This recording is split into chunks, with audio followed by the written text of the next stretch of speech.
ಇವತ್ತು ನಮ್ಮ ಅಕ್ಕನ ಮನೆಗೆ ಬಂದಿದ್ದು. ಹಾಗಾಗಿ ಇವತ್ತು ಸಂಡೇ ಆಗೋದ್ರಿಂದ ಮಕ್ಕಳಿಗೆಲ್ಲ ಫುಲ್ ರಜೆ ಇತ್ತು. ಹಾಗಾಗಿ ಇವತ್ತು ಬಂದಿದ್ದು. ನೆಕ್ಸ್ಟ್ ಸಂಡೇನೂ ಬರ್ಬೇಕಾಗಿ ನೋಡಬೇಕು.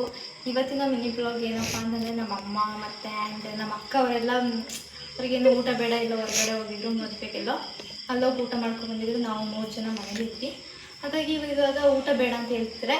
ಆ್ಯಂಡ್ ಇವಾಗ ನಮಗೂ ಯಾಕೋ ಹೊಟ್ಟೆ ಇರ್ತಿಲ್ಲ, ಬೆಳಗ್ಗೆಯಿಂದ ಚಾಟ್ಸ್ ಆದಿದ್ದು ಏನೇನೋ ತಿಂದ್ಬಿಟ್ಟಿದ್ವಿ.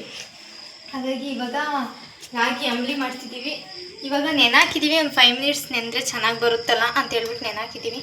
ಇನ್ನೊಂದು 5 ನಿಮಿಷ ಬಿಟ್ಟು ಒಲೆ ಹಚ್ಬಿಟ್ಟು ಕಾಯಿಸ್ಕೊಂಡು ಮಾಡ್ಕೊಂಡು ಕುಡಿತೀವಿ.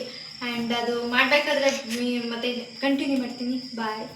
ನಮ್ಮ ಅಕ್ಕ ಕಾಯಿಸಿದ್ದಾರೆ. ಈಗ ನೋಡಿ ಬನ್ನಿ ಹೇಗೆ ಕಾಯಿಸಿದ್ದಾರೆ ಅಂದ್ಬಿಟ್ಟು.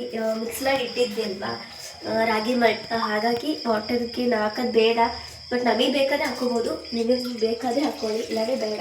ನೋಡಿ ಈ ರೀತಿ ಒಂದು ಪ್ಯಾನ್ನಲ್ಲಿ ನೀರನ್ನ ಕಾಯಿಸೋದೇನು ಬೇಡ, ಹಾಗೆ ರಾಗಿ ಮಲ್ಟ್ನ ಹಾಕ್ಬಿಟ್ಟು ನೋಡಿ ಕಾಯಿಸಿಲಿ ಹಾಕ್ತಾ ಇದ್ದಾರೆ. ನೋಡ್ತಿದ್ದೀರಲ್ಲ, ನೋಡಿ ಇಲ್ಲಿ ಗ್ಯಾಸ್ ಸ್ಟವ್ನ ಹಚ್ಚಿದ್ದೀವಿ.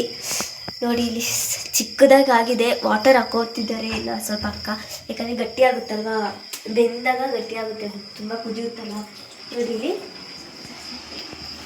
ಬಿಟ್ಟು ಸ್ವಲ್ಪನೇ ಮಾಡ್ಕೋತಿದ್ವಿ. ಯಾಕಂದರೆ ನಮ್ಮ ಅಮ್ಮ ಇದ್ದಾರಲ್ಲ, ಅವರು ಮತ್ತು ನಮ್ಮಮ್ಮ ಎಲ್ಲ ಫಂಕ್ಷನಿಗೆ ಹೋಗಿ ಬಂದು ಊಟನ ಮಾಡ್ಕೊಬಂದಿದ್ರಂತೆ. ಹಾಗಾಗಿ ಅವ್ರಿಗೆ ಈಗ ಹೊಟ್ಟೆ ಹಸಿವಾಗ್ತಿಲ್ಲ.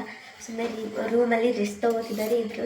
ನಾವಿಲ್ಲಿ 3 ಜನ ಸೇರ್ಕೊಂಡು ಸ್ವಲ್ಪ ರಾಗಿ ಬೆಳಗ್ಗೆಯಿಂದ ನಮ್ಮ ಕತೆ ಆಗಲೇ ಇಲ್ಲ. ಅದು ಇದು ಎಲ್ಲ ಕಿತ್ತಿ ಅದು ಬಾಕಿ ಏನೇನೋ ಮಾಡ್ತಿದ್ದೀವಿ. ಇಲ್ಲ ನಮ್ಮ ಅಕ್ಕ ಮತ್ತು ನಮ್ಮ ಅಮ್ಮ ರೂಮ್ ಮಾಡಿ ಕೂಡಾಕ್ಬಿಟ್ಟು ನಾವಂತೂ ಫುಲ್ ಎಂಜಾಯ್ ಮಾಡ್ತೀವಿ. ಇವತ್ತಿನ ನಮ್ಮದೇ ಡೇ ಆಗಿದೆ. ಹೆಂಗೆ ಅನ್ನಿಸ್ತು, ಯಾವ ಥರ ಆಯಿತು ಅನ್ನೋದು ಗೊತ್ತಿಲ್ಲ ನಮ್ಗೆ. ಇವತ್ತು ಇಷ್ಟೇ ಮಿನಿ ಬ್ಲಾಗ್, ಇದು ಸಂಡೇ ಮಿನಿ ಬ್ಲಾಗ್ ಇಷ್ಟೇ. ನೆಕ್ಸ್ಟ್ ಬ್ಲಾಗ್ ಮಾಡ್ತೀವಿ, ನೋಡ್ತಾ ಇರಿ. ನೋಡೋಕ್ಕೆ ಮಿಸ್ ಮಾಡಲೇಬೇಡಿ.